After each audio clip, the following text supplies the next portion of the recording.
To achieve the goals of M300, the African Development Bank is leveraging innovative instruments and strategies to drive sustainable energy financing, accelerate the rollout of green energy infrastructure, and promote affordable energy access. These efforts focus on practical and impactful solutions tailored to Africa's unique challenges and opportunities. One critical area we are addressing is the issue of currency mismatch in energy financing. Most of the energy financing in Africa is conducted in hard currency, while energy services are paid for in local currency, thus creating unsustainable financial pressures. Such financing embeds risks due to the volatility of local currencies against hard currencies.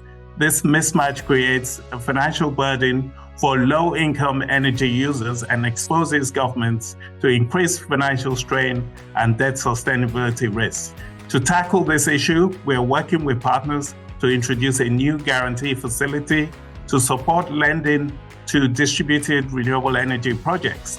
This facility will de-risk investments by providing guarantees to support local currency financing to DRE developers through local financial institutions. With DRE solutions expected to deliver upwards of 50% of the M300 connection target, this initiative provides a pivotal financing mechanism for accelerating access and ensuring affordability for the end users.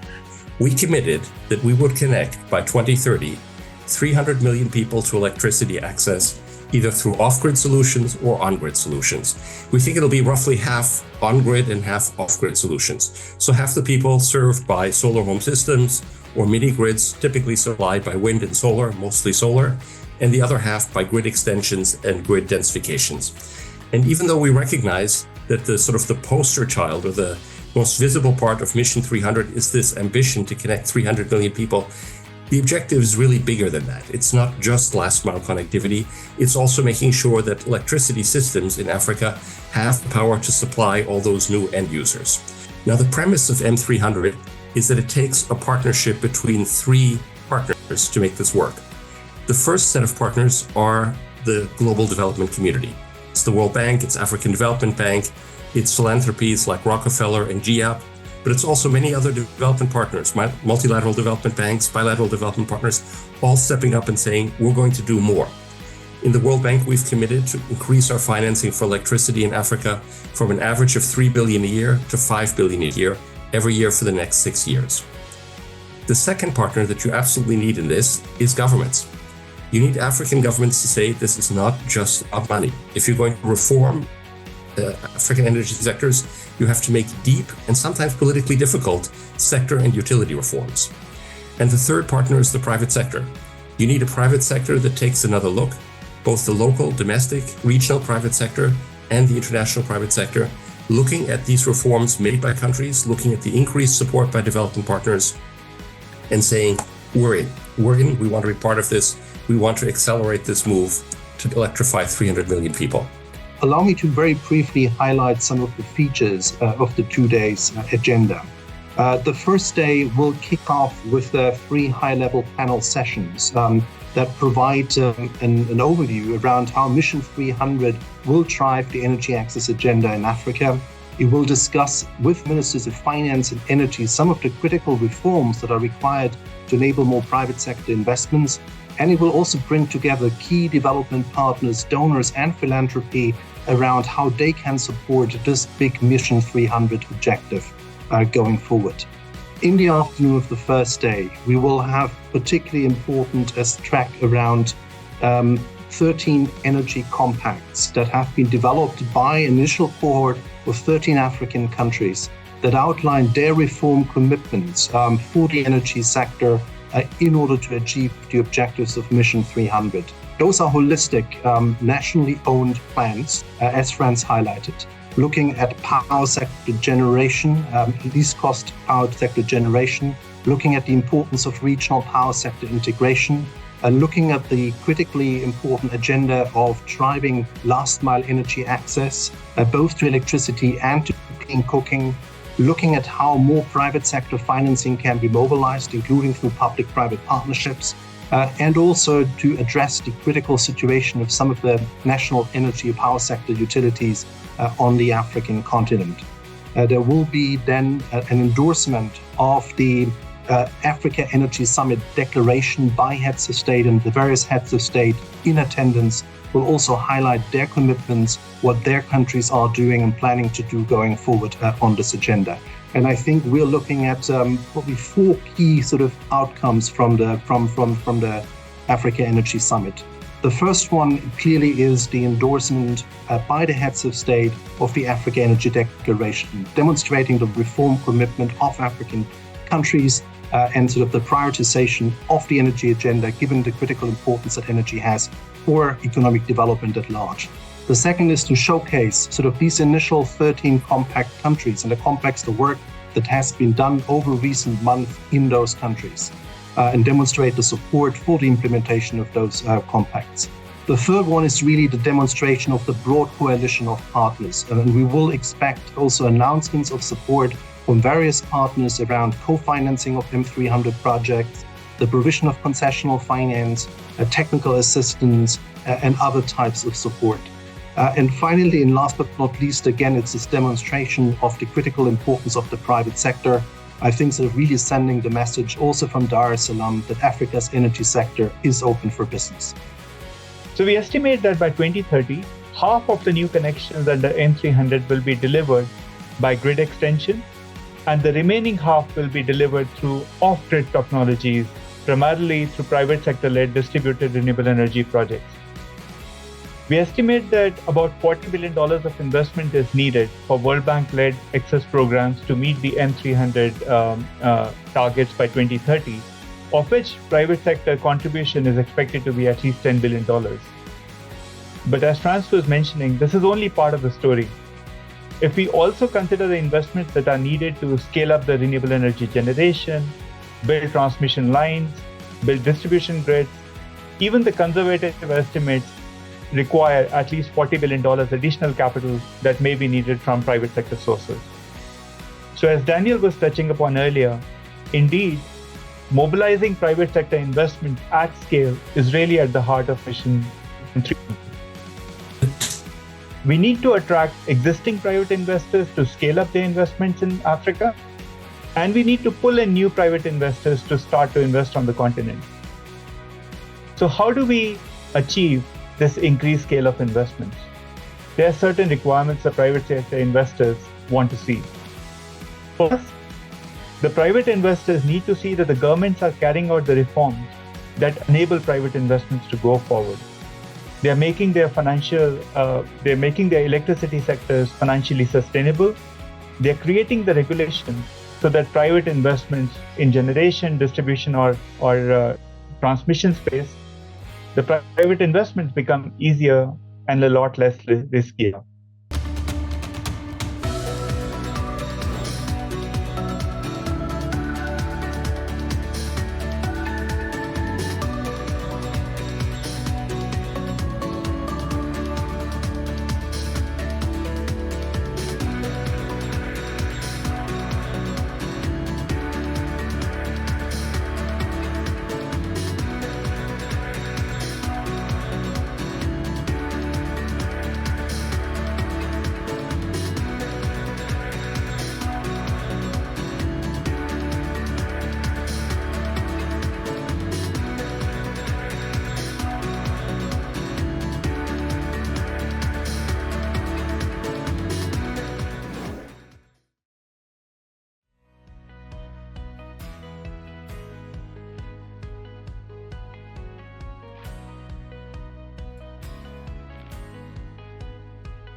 I believe that nuclear is making a strong comeback.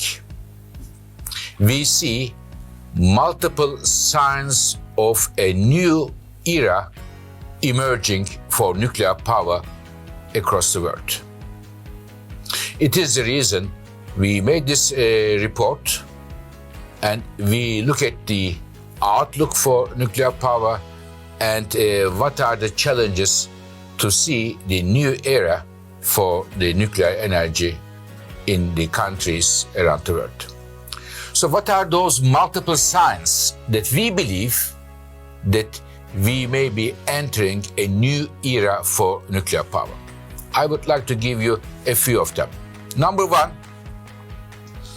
nuclear energy production throughout the last 50 years show a lot of zigzags in this trends globally.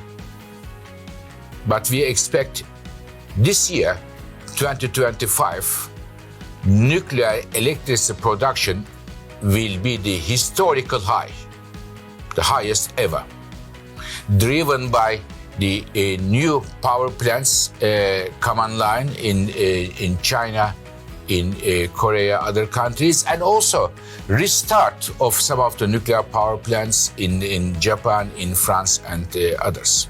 So this is number one, the highest ever nuclear electricity generation in the history this year. Number two, on top of that, today there are 70 gigawatts of new nuclear capacity under construction. It is very rare, and my colleagues tell me that it is one of the highest levels, the 70 gigawatts under construction in the last 3 decades. Another important sign for the new era. The third one, more than 40 countries around the world, they have now concrete plans and projects to start or to expand their nuclear industry around the world. We have never seen such a great political interest and commitment from the countries since 1970s, when we hit the first oil crisis. Another important driver. And fourth sign from our point of view that we may be entering a new era is, as a result of innovation, we are seeing these small modular reactors getting a lot of attention and activity around the world. And our analysis, I will tell you in a few minutes, our analysis on the small modular reactors make us believe that the first commercial small modular reactors may be in operation around 2030s.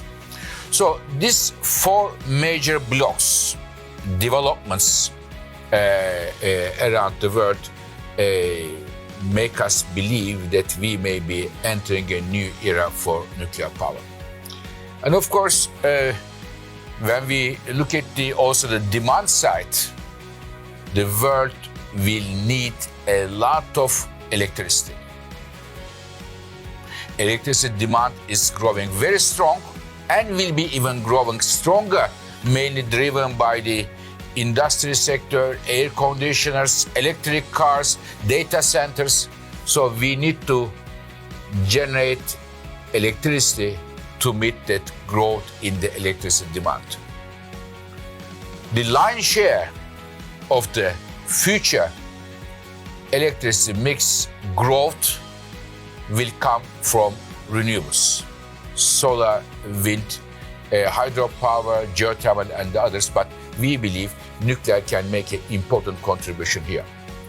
So, dear colleagues, on one hand, we see this new era coming, but on the other hand, we also see the geography, the landscape, global landscape of nuclear power, and the country's position in terms of nuclear power is changing as well. So in producing this report, the IAEA conducted the interviews with major financial institutions and confirmed that they're generally positive toward the financing nuclear projects.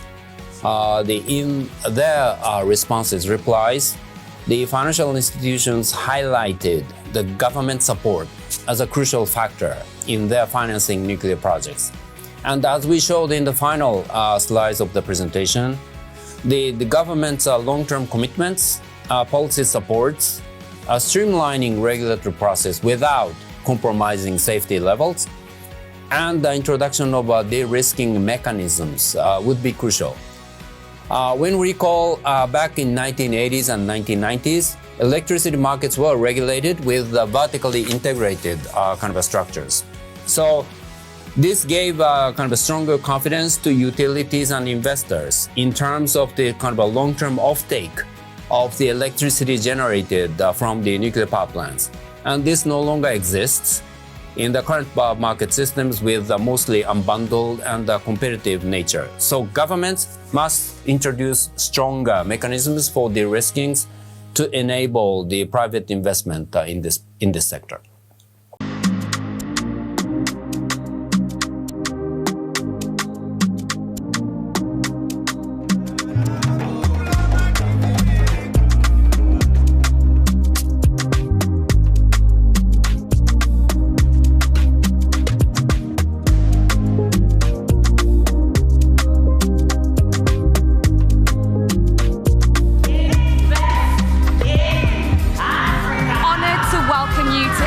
Energy Week 2024.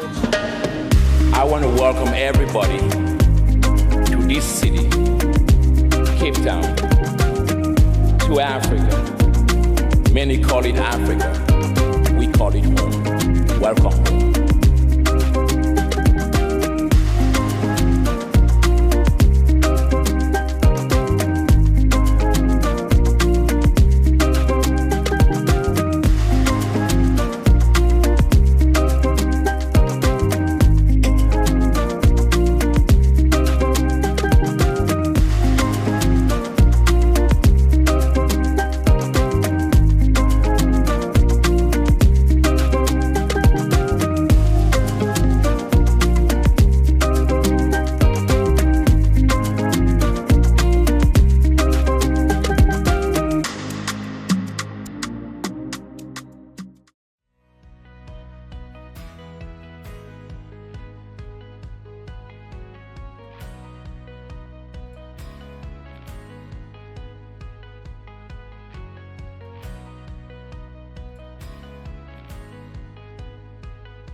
As business executive, I believe one of the major things we are saddled with, the responsibility we are saddled with, is making that right decision.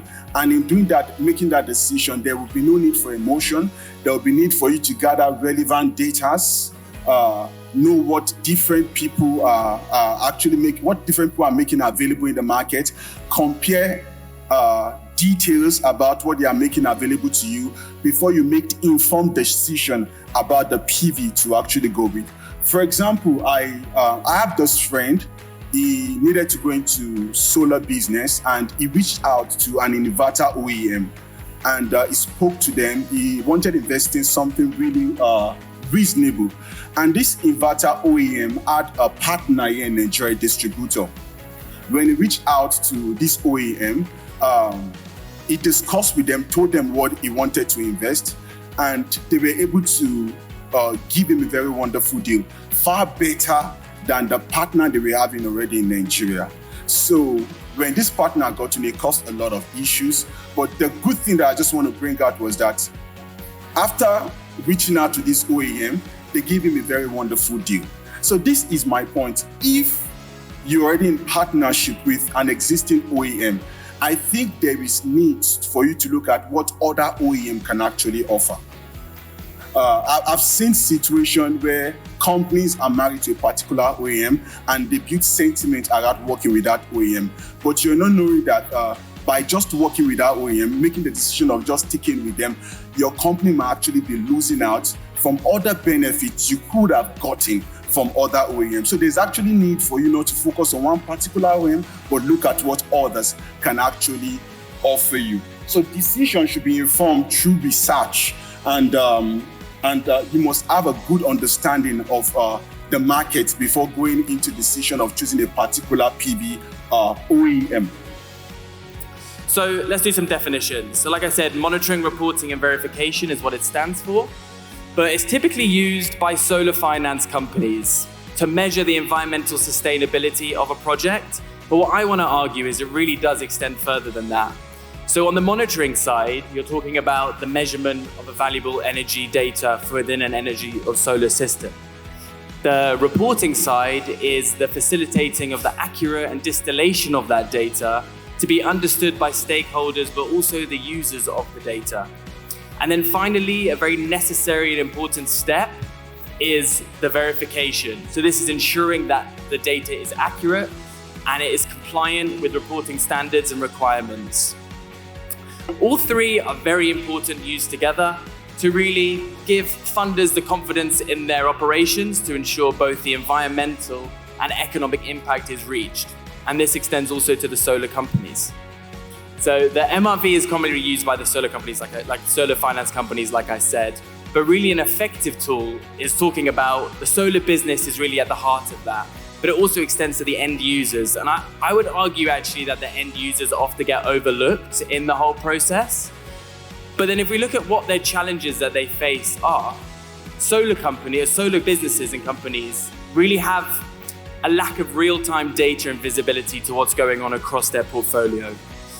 Often there's no centralized dashboarding to pool all the data across their entire portfolio together. And then also rising energy costs. It puts strain on a business's operations.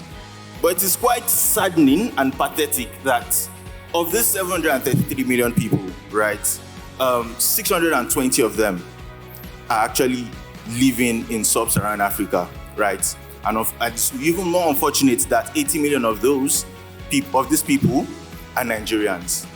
They are resident Nigerians. So based on statistics, I mean, these statistics are available, I think I was able to pull this up from an IRENA report, right? About 80 million Nigerian people, that's like about 35% of the Nigerian population. We still do not have access to electricity, right? So, I mean, that shows that a lot of work still needs to be done. But moving on from that, right, of course, we all know how important, energy access is, for different sectors to power businesses and, of course, to the economy at large, right?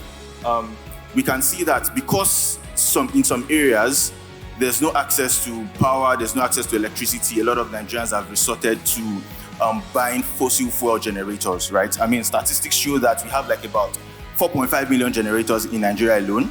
And of course, Nigerians spend around 14 billion naira annually on fossil fuel powered or diesel generators, right?